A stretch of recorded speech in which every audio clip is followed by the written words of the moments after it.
José, I'd like for you to address question number 3 first. How did different generations with different political styles and beliefs come together to effect change in San Jose?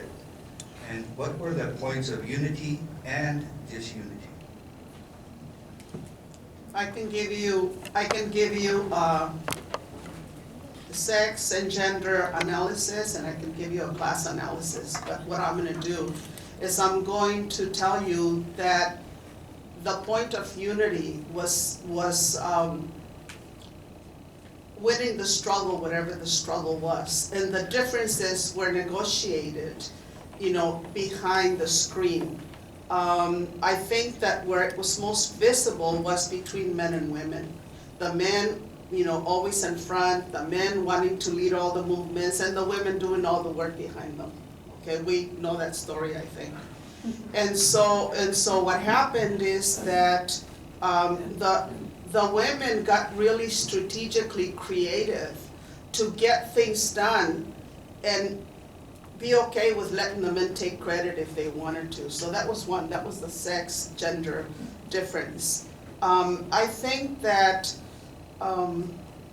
probably when the unions began to include Mexicans, the fight was more around who the CIO and who were identified as communists because of their involvement. So that was a big pleito, and to the point of that they targeted people who were activists in the community, like José Alvarado, who was a DJ and who was an enterprise and an empresario, and former, was married to Blanca Alvarado.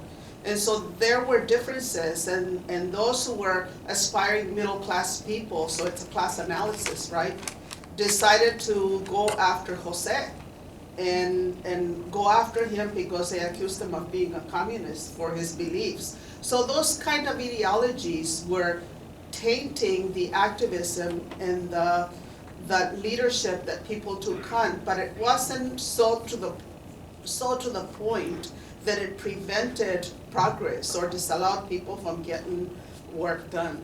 I'll stop right there because I think he has something to say. I see him taking notes. Thank you.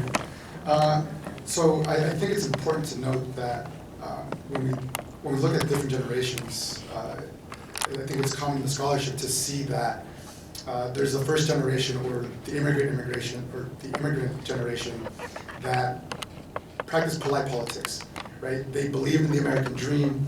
Oftentimes, they will try to work within the system, right? Try to register people to vote, try to impact local politics, try to impact national politics by participating in ways that were accepted, right, by larger society. But then what you have with the second generation, you have the Chicano generation, where people are a little more disillusioned with the American dream. I think there's recognition that there's flaws in the American dream and that the American dream isn't necessarily meant for everyone, that people are excluded from participating or having a piece of the American dream. And so they take a more activist approach, or they take a more confrontational approach. And so there's somewhat of a disunity there because you have people that are not necessarily agreeing on which approach to take. And oftentimes that led to clashes here in San Jose with organizations talking badly about other Latino organizations, right? So there's, Latinos are not a homogenous group, just like any other group. And so there's disunity, there's disjunction. There's different approaches to attack problems. And people do not always necessarily agree. We're not a monolith, we're not one particular thing, and so our history is a lot more complicated than that. And so when we look at the different approaches that different generations take at addressing issues, I think it's important to keep that in mind, right? Not everyone is a Democrat, not everyone is a Republican. There's people in the middle, and it's okay to have those dislocations. It's okay to have that disunity, because in having that disunity, we actually insert ourselves into society. And the one other thing that I kind of want to say is that, well, there's a lot of things I can say, but I think it's important to note, though, that despite having these disconnects, as José was mentioning, culture was always the one thing that kind of brought people together. You mentioned the Fiestas Patrias. It didn't matter if you were first generation, second generation, or third generation. The Fiestas Patrias on September 16th and Cinco de Mayo always brought people together, and it brought people to downtown. And what's important to note about the Fiestas Patrias here in San Jose is that although they were cultural celebrations, they were also very much political activities as well. More often than not, city council members were invited to participate in the Fiestas Patrias. There was the large parades that happened downtown, but then there was always a banquet that occurred afterwards. And local politicians were invited to participate in the parade. They were invited as guests of honor at the banquets. And it wasn't just local politicians. There was representatives from the federal government. President Nixon sent some of his representatives to the Fiestas Patrias in the 1970s. There was governors that participated. There was other city council members from other cities that would come to participate in the Fiestas Patrias here in San Jose. And so I think it's important to note that these cultural celebrations were also sites of political activism. It was a way to let the city, let the state know that Latinos are here, that we have a presence. And I think politicians took note of that and would go to these celebrations as a way of trying to show their face so that when election time came around, people would notice that they were there, right? And so it was a way for Latinos to insert themselves into kind of the local politics. So that was just kind of one thing I wanted to mention. Thank you, Alejandro. Steven, same question? Yeah, thank you. I agree with the general thrust of what's already been said. What I'm hearing in my co-panelists' responses is a kind of argument for continuity across generations and across across periods in general about the politicization of culture and so forth. And I think I made and would continue to make a similar argument that although there's lots of differences in any given period, we want to think broadly about Latino, Chicano, Mexican American politics on the East Side and more broadly in the region. I do think there's a lot of continuity over time. I think one of the things that you see over time is an insistence on rejecting the kind of myths around what the kind of myths of equality, or the Valley of Heart's Delight, or Silicon Valley, this kind of the Boosterism that has long shaped the area. And I think Eastsiders and Latinos throughout the region have consistently pushed back and called BS on that over time, and I think that's been very important. I think that over time there has been an insistence on the importance and the dignity of culture in these communities. What the Fiestas Patrias did and meant in the 1860s and the 1920s and the 1990s might be slightly different, I think, and who attended and how that was mobilized, but culture is there in all of these periods. In the 1950s, there was a kind of celebration of Latino culture on the radio, which goes beyond Mexico. People were quite into, Mambo and other things, which are not Mexican, but they claim that as Mexican culture, and so things certainly change. So I would say culture is a continuity.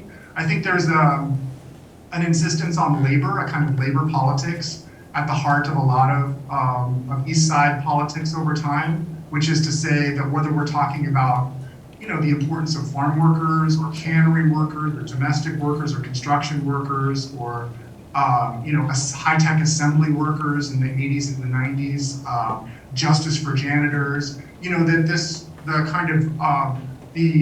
have paid a lot of attention to the importance of the rights of working people and the ways in which the economic mistreatment of immigrant and non-immigrant people in the region, many of them Eastsiders, has been really foundational. The last thing I would say is I think that there's been the kind of last continuity is I think there's also been an insistence on coalitional politics. And this is where I think we can kind of get into a trap if we're not careful.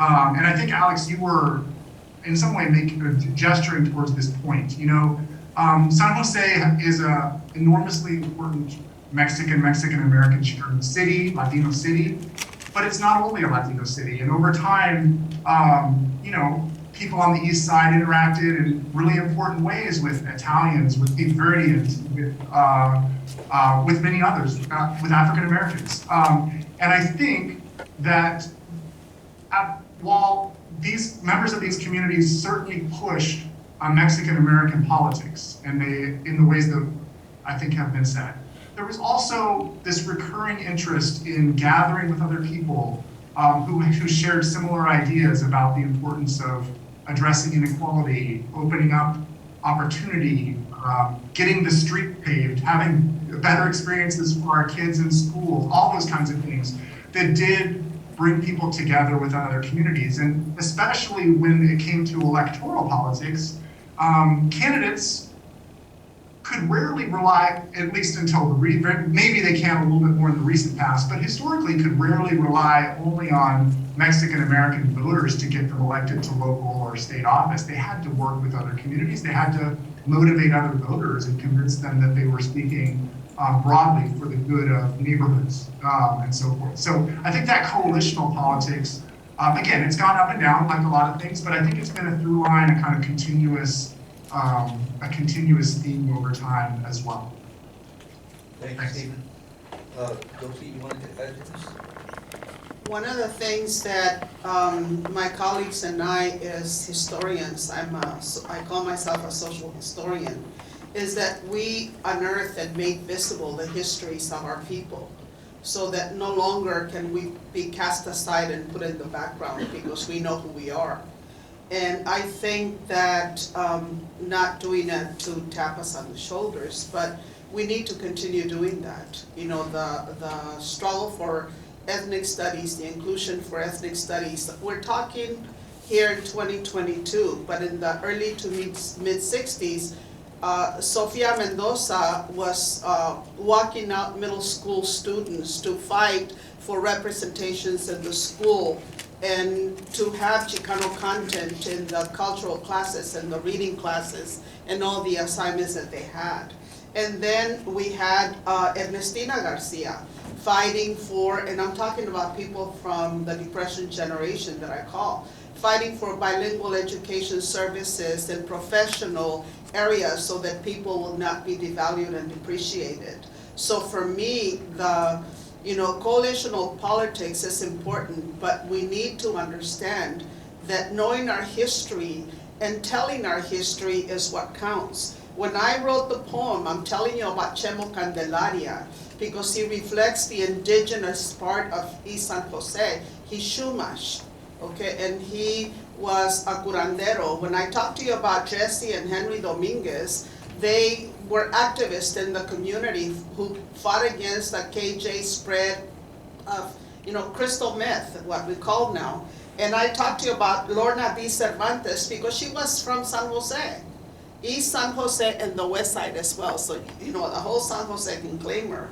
And when I give you the names of, the Jackson Kings, that was a social club that was persecuted because they were perceived as gang members. Somebody needs to bring up that history. The Chicana Coalition, youth getting together, the UFW Eastside Organizing Committee, which politically stood to the left of the UFW, but they supported the struggle of the UFW, and there is a story to be told there.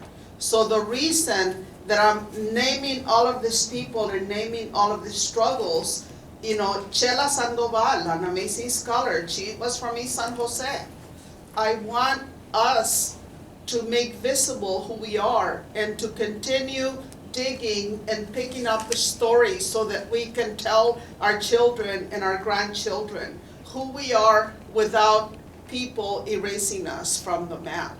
So if you're not fighting for ethnic studies, I hope you're thinking about it. I'd like you to address question number 4 first, please. How did the East Side's culture both draw from and influence the culture of the city at large? So the way the question is posed, right, how did the East Side's culture, right, kind of both draw from and influence the city? I think the better question is how did Latinos, how did ethnic Mexicans, right, because again, ethnic Mexicans, Latinos in the city do not just reside in the East Side, they reside throughout the entire city. And so it's important to keep that in mind. And so I think the question is how did Latinos impact city life? How did Latinos impact culture here in San Jose? And I think I think it's important to note that prior to the East Side kind of becoming what it was, right, kind of really solidifying itself as the heart of the Latino community here in San Jose, right, with kind of the establishment of the Mexican Heritage Plaza in the 1990s, right, kind of really solidifying that as a cultural space, that downtown was a thriving area for Latinos. There were Latino businesses. There were white Anglo businesses that employed Latinos. Spanish was spoken on the streets. There was Latino music playing through the streets on a daily basis, right? The community right off of First Street, as I mentioned, right, with regards to the neighborhoods where Latinos lived, was very much in the downtown area. And so when we talk about how Latinos have impacted culture, we've always been a part of the San Jose culture. And so I think it's important to keep that in mind, that we've never been separate. We've always been a part of San Jose. But the thing is that whether or not we've been recognized by larger society as a part is the different, right? It's a different perspective. But we've always been here. We've always contributed to culture as a whole. I think there's been a shift over the last maybe 20 years or so, where having Latino celebrations in the downtown area, having Latino celebrations throughout the cities, right, not just here in San Jose, but throughout the country, is now something that's viewed as a positive thing, right? It wasn't always necessarily viewed that way by Anglo, by kind of the majority. But now it's viewed as something that actually enriches city life, and people are attracted to what we bring to cities with regards to our food, with regards to our music, with regards to even the style of clothes that we wear. And so I think it's just important to note that I think Latinos have always participated and have always been a part of the culture. But I think people are starting to recognize it more, and part of that has to do with the fact that there's such a shift in the demographics in the country, and that there are just more Latinos that can appreciate the culture that we contribute to U.S. society. Thank you, Alejandro. Excuse me, José. First to Steve. Okay, Steve? Steven? I'm not sure I have much to add now. It's the next one answer. I nailed it. No, there's more to say.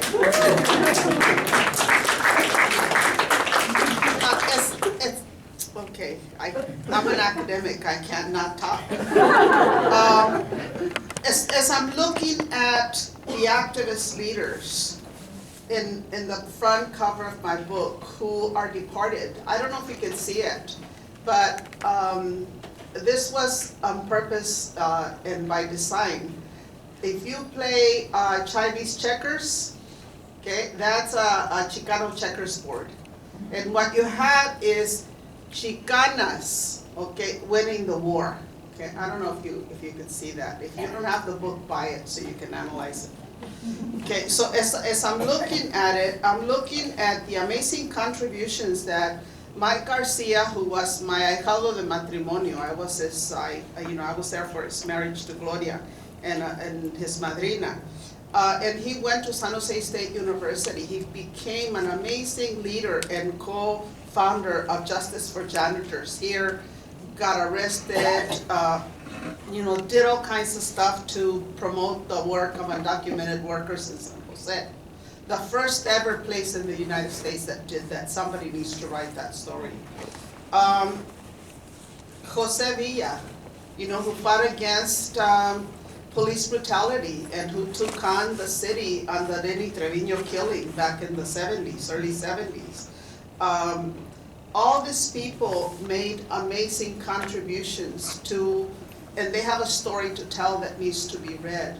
So my point here is that the city of San Jose, I don't think has begun to take note of the value that our presence in this community has made to agriculture, to manufacturing, to creating wealth.